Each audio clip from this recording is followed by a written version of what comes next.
Hello, I'm Justin Schuhmacher with Indiana Estate and Elder Law. One of the questions that we often get is, how will I afford the long-term care expenses for my spouse or mother, father, or other loved one? It's pretty stressful. We all want the best of care for those that are close to us. And we also understand it doesn't come without a price tag. We've had clients come to us in tears, worried that they are going to have to sell their home, cash in their nest egg that they were hoping to have stretch out to support them for the remainder of their retirement years, or even to give as a legacy plan to their grandchildren or children or charities or church.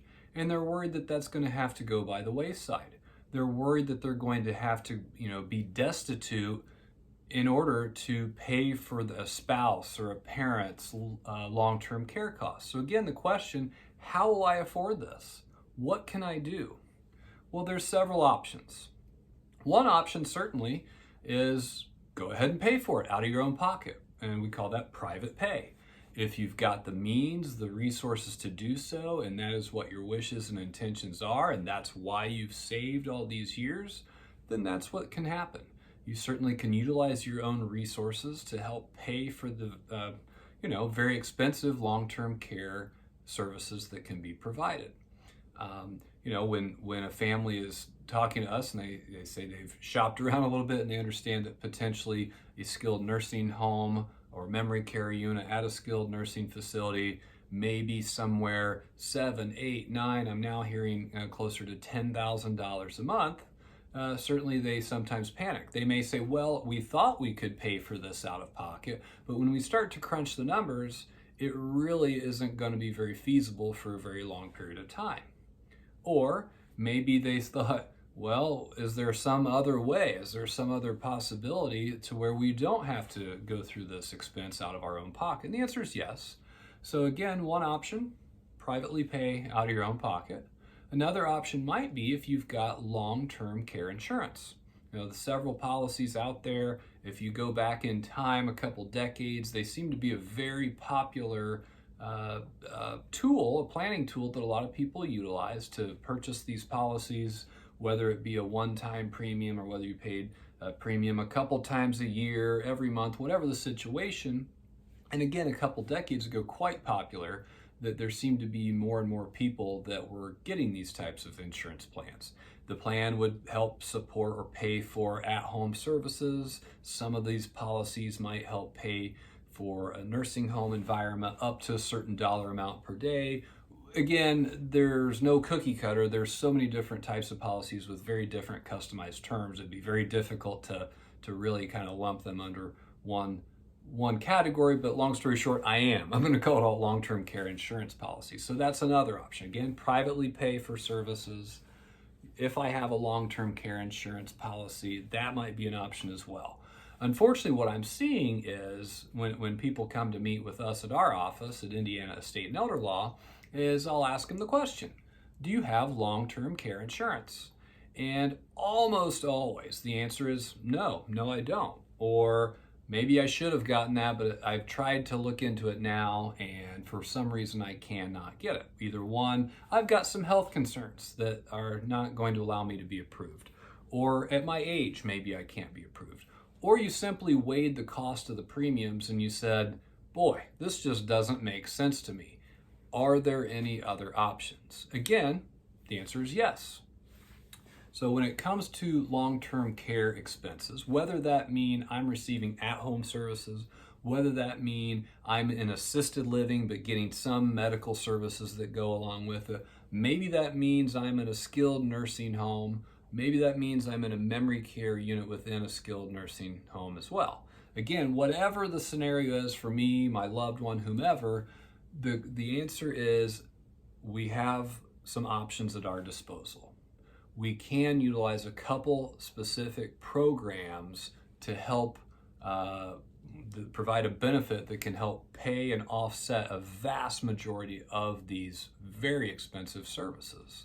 And again, that's not a knock on the long-term care staff, facility, etc., because there are a lot of good service providers. They have a lot of different things that they provide, whether that be, meals around the clock, all the nursing staff that's within the facility, but they have expenses that go with it, and certainly they're going to need to be paid for those services and to have those particular types of resources available. So the problem is those expenses, when they are passed on to the recipient of those services, we're looking at several $1,000s a month. So oftentimes people will contact us because they say, hey, Justin, I heard you guys do something with elder law. Am I on the right track? And the answer is yes. Well, elder law is where we're trying to help people navigate through this exact concern, to figure out how we can utilize a couple different benefit programs so that we can maximize their benefits, utilize the benefit to pay a vast majority of these long-term care expenses. The most popular program that we're able to help people with is Medicaid for long-term care. And Medicaid for long-term care is a very popular benefit. In Indiana, the latest statistic I saw was somewhere around 70% of all Hoosiers that are seniors that utilize some type of long-term care service are actually utilizing the Medicaid benefit program. So it's more frequent than people realize. And it's very complicated too. And if it's one of those things where this is something we deal in as an elder law firm, this is a big majority, or a big portion rather, of our practice.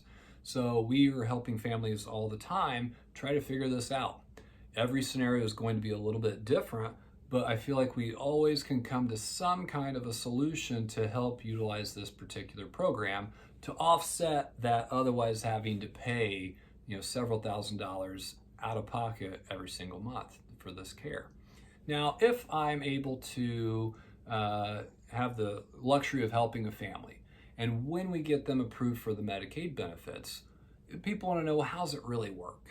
The way it essentially works is if I have, Social Security coming to me as a source of income, if I may have a pension or something to that effect as well, there's a good chance that most of that is probably going to be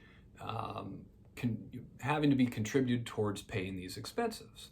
And the term for that is your Medicaid liability. That's how much every month that it's determined that you need to contribute towards this care. But again, what if my Social Security and pension add up to, $2,000 a month? And my nursing home expense is $7,000 a month. And so in other words, I have what's called a shortfall of $5,000 every single month. What happens? How does it work? Well, it's in this circumstance, in this exact situation. Notice I tried to keep the math simple for my own brain. But if I have this shortfall of $5,000, the long and the short of it is Medicaid will foot the bill for my shortfall if I've qualified for that benefit. Now, how do I qualify for these benefits? Boy, that's a whole nother set of videos. That's a whole nother topic. That's going to take a while to really kind of dive into that and explain, quote, how the sausage is made and get to the root of all that. But the big picture is it's a very popular program that, again, a majority of the seniors in the state of Indiana that are getting some type of long-term care are using this program. So it's popular.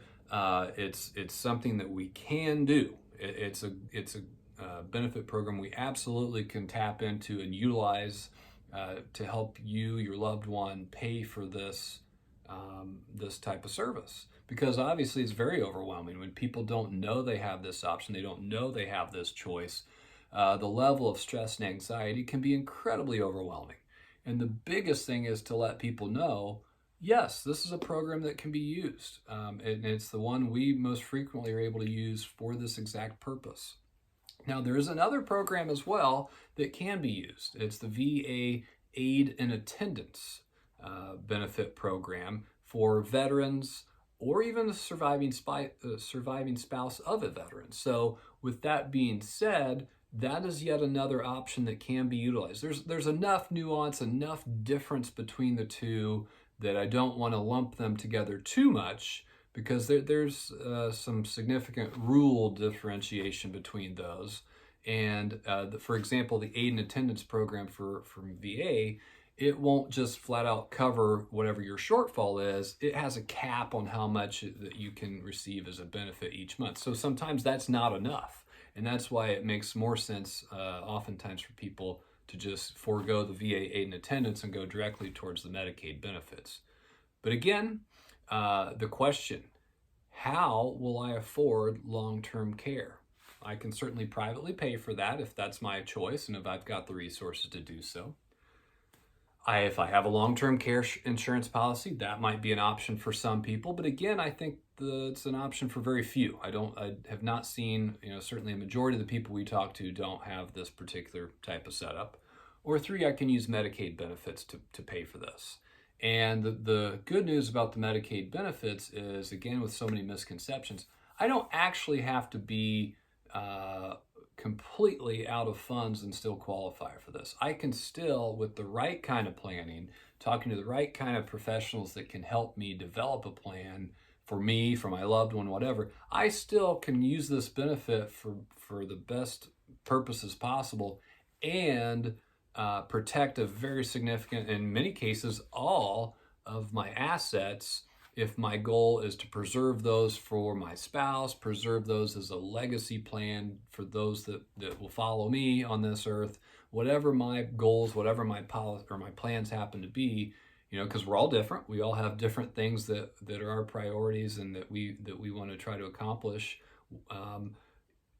Again, I can use these rules to the best of our ability to still get the benefit and protect the assets for that legacy plan if that's a goal of mine. If you want to know more about this, or if you have a very specific situation that you think is pressing and you want to know more about how it can help your specific scenario, please don't hesitate to reach us at Indiana Estate and Elder Law. Thank you.